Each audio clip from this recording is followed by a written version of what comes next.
प्राचीन समय की बात है। एक गांव में एक साधारण किसान रघु भगवान कृष्ण का अनन्य भक्त था। उसकी दिनचर्या में खेती के बाद शाम को अपने छोटे से मंदिर में बैठकर भगवान कृष्ण की भक्ति करना शामिल था। वह कृष्ण को अपना मित्र, मार्गदर्शक और सब कुछ मानता था। रघु की श्रद्धा इतनी प्रगाढ़ थी कि वह हमेशा भगवान कृष्ण से संवाद करता था, मानो कृष्ण सचमुच उसके साथ हों। गांव वाले उसे अक्सर मजाक में कहते, तुम्हारे भगवान कभी सच में आकर तुम्हारी मदद करेंगे? रघु बस मुस्कुराता और कहता, मेरा कृष्ण मेरे साथ है, मैं उसे देख सकता हूँ और वह हमेशा मेरी मदद करता है। एक परीक्षा का दिन एक बार गांव में भारी बारिश हुई और बाढ़ का खतरा मंडराने लगा।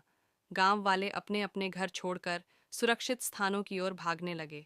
रघु के पास भी लोग आए और बोले, रघु, चलो, बाढ़ आने वाली है। लेकिन रघु ने शांत स्वर में कहा, मेरा कृष्ण मुझे बचाने आएगा, मैं यहाँ से नहीं जाऊंगा। थोड़ी देर बाद पानी घर के दरवाजे तक पहुंच गया। गांव के लोग नाव लेकर आए और बोले, रघु, जल्दी नाव में बैठो। रघु ने फिर कहा, मेरा कृष्ण मुझे बचाएगा, मुझे कहीं नहीं जाना। पानी बढ़ते बढ़ते छत तक पहुंच गया। अब रघु छत पर बैठा था। तभी एक हेलीकॉप्टर आया और बचाव दल ने रस्सी नीचे फेंकते हुए कहा, आओ रघु, यह तुम्हारा आखिरी मौका है। लेकिन रघु ने फिर वही कहा, मेरा कृष्ण मुझे बचाने आएगा।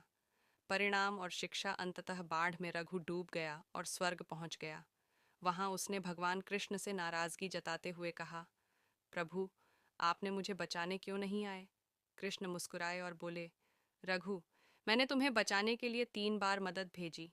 पहले गांव वालों को, फिर नाव को और आखिर में हेलीकॉप्टर को। लेकिन तुमने मेरी मदद को स्वीकार ही नहीं किया। यह सुनकर रघु को अपनी भूल का एहसास हुआ। शिक्षा यह कहानी हमें सिखाती है कि भगवान हमेशा हमारे साथ होते हैं और अलग अलग रूपों में हमारी मदद करते हैं।